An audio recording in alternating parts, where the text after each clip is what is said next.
अपना करेंगे, ऐ वतन तेरा करेंगे, ऐ वतन तेरे लिए दिल दिया है जान भी देंगे, ऐ वतन तेरे लिए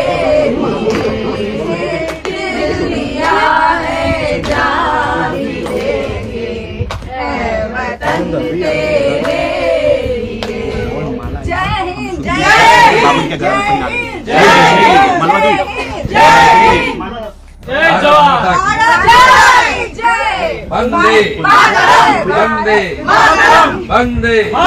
দীর্ঘ টানটান উত্তেজনার পর দেশে ফিরেছেন কনস্টেবল পিকে সাউ। দীর্ঘদিন বন্দী ছিলেন পাকিস্তান সেনাবাহিনীর হাতে, আর অবশেষে দুই দেশের মধ্যস্থতার জেরেই এবার দেশে ফিরতে পেরেছেন বিএসএফ এর কনস্টেবল পিকে সাউ। যদিও একদিকে ওই বিএসএফ কনস্টেবলের স্ত্রী রজনীর পাশে দাঁড়িয়েছিলেন রাজ্যের মুখ্যমন্ত্রী মমতা বন্দ্যোপাধ্যায়, আশ্বাস দিয়েছিলেন মুক্তির। আবার অন্যদিকে সুস্থ মতন এবং স্বাভাবিকভাবেই পিকে সাউকে দেশে ফিরিয়ে আনার আশ্বাস দিয়েছিলেন রাজ্যের বিরোধী দলনেতা শুভেন্দু অধিকারী। একদিকে যখন তার মুক্তির জন্য ভাগিদার কে তা নিয়ে তরজা চলছে, তখন অন্যদিকে অন্যরকম ছবি ধরা পড়ছে হুগলির রিষড়ার পিকে সাউয়ের বাড়িতে। মুক্তি পাওয়া বিএসএফ কনস্টেবলের বাড়িতেই তখন গানের আসর বসেছে। চারদিকে খুশির হাওয়া, শুভেচ্ছা বিনিময় চলছে, অন্যদিকে চলছে মিষ্টি আদান প্রদান। আর হাতে তাল ঠুকে দেশাত্মবোধক গান গাইছেন পিকে সাউয়ের স্ত্রী রজনী সাউ। পাশাপাশি একই রকম ভাবে বিছানায় বসে হাতে হাত দিয়ে তালে তাল ঠুকে গানের সুরেই গলায় গলা মেলাতে দেখা যাচ্ছে শুভেন্দু অধিকারীকে।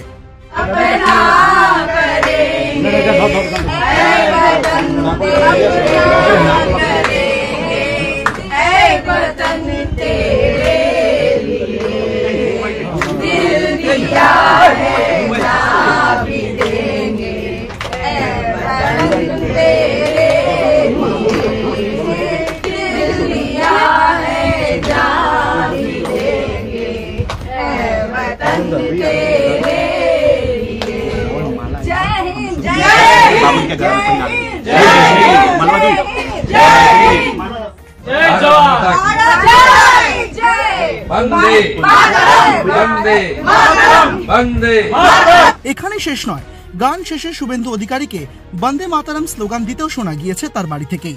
বিএসএফ এর ডিজে দলজিৎ সিং এর সঙ্গে কথা বলেছেন তিনি বলে আগেই জানিয়েছিলেন। আর মুক্তি পাওয়ার পরই একদিকে যেরকম আত্মবিশ্বাসী দেখা গিয়েছে শুভেন্দু অধিকারীকে, ঠিক তেমন ভাবেই মুক্তি পাওয়ার পর বাড়িতে যে উৎসবের ছবি দেখা গেল, তার মধ্যেও সামিল হতে দেখা গিয়েছে বিরোধী দলনেতা শুভেন্দু অধিকারীকেই। তাহলে কি এই সবকিছুর নেপথ্যে কৃতিত্ব নিয়ে সত্যি দড়ি টানাটানি চলছে?